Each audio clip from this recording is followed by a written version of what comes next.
Jopur kaunti ma Migori koro kwano lal mathoth kagiyango ni kwan mag puothe mane gipidho gi sani oner kendo gineno ka gibiro bedo kod ngaji kinde mabiro.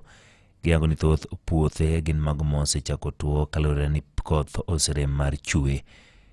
Kokadho kuom direkta ma weche mag pur e kaunti ma Migori Peter Oguto yango ni oro ma koro osekoho gwengego biro duoko piny kwan keyo moganda biro yudo e kaunti ma Migori ka yango ni thothgi ne nitiere kidieny mano ma ochuno mar mondo mi ginyagi. Kata kamano bedo ni pi madwarore osedok piny biro neno ka oganda e kaunti no biro bedo kod pek e weche mag keyo.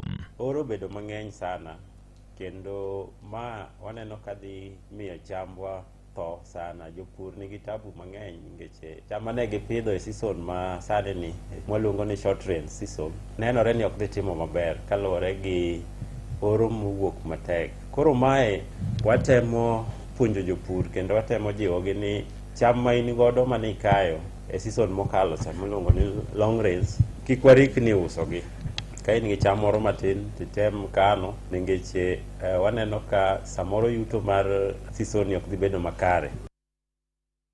Bende ojiwo jopur mondo mi opidh cham ma nyalo rakore kod oro kamoting'o muogo gi mamoko mondo mi giyudie yuto e kindeni.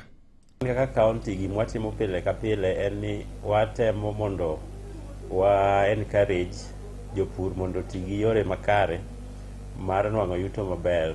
Gie sani ineno kaka oro nitie mang'eny to watemo ga mondo jopur mondo ti gi kothe manyalo jiwore kata weather rach. Mane momiyo wan ka kaunti wachiwo ga hybrid seeds manyalo timo maber kata ka conditions ok ber. To kendo watemo jiwo jopur kendo mondo gik machalo kaka marieba ma iyudo ka seche ma oro ng'eny kaka sani ok nyal kethore e yo mayot.